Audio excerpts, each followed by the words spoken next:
Tether ranks 7th among top U.S. Treasury buyers in 2024. No surprise, really, to anybody who's in crypto. They've been killing it and making tons of money on this. Tether, the issuer of 140 billion plus USDT, has emerged as one of the largest purchasers of U.S. Treasury securities, buying over 33 billion in 2024. This makes Tether a bigger holder of U.S. debt than countries like Canada and Taiwan. Stablecoins, not Bitcoin, extend the U.S. dollar hegemony, Chinese economist warns.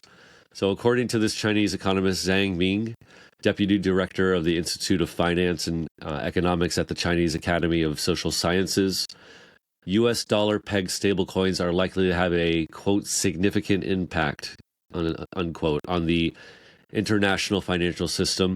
Ming cites stablecoins linked to the U.S. dollar, a sovereign currency, which he said gives these digital assets the characteristic of the greenback.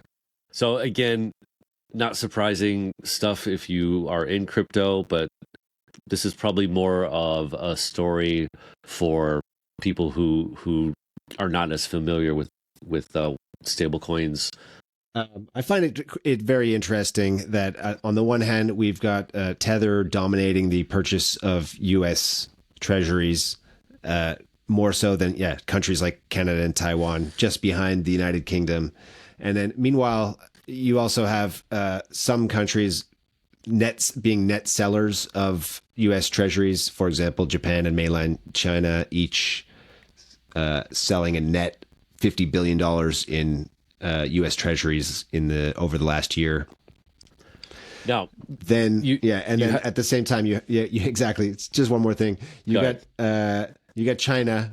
It's not China. It's an academic in China pointing out that, as people have been saying in crypto, Tether, stablecoins, these perpetuate U.S. dollar hegemony, and China is noticing that. And what do they want to do?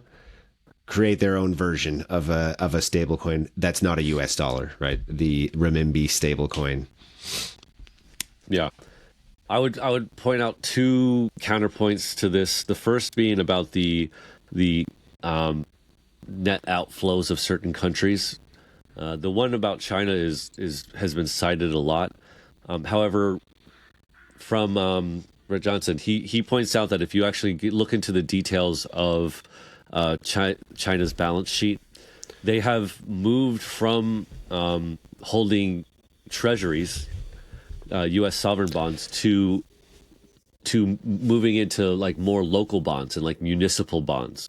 So their actual total amount of holding kind of U.S. debt is roughly the same. It hasn't really fallen. They've just kind of moved it away from treasuries. And so you get this like headline kind of maybe the sky is falling thing. Oh, look, people are scared of U.S. debt. But China isn't really moving away from it. They've just kind of they've just moved to buying debt at the local level in the U.S. Yeah, and it has a higher yield, right? So a little more risk, slightly more risk, but higher yield. Yeah. Interesting. All right. Yeah. This is a couple months old. I haven't been updated on that figure yet, so it could have changed, but I kind of doubt it.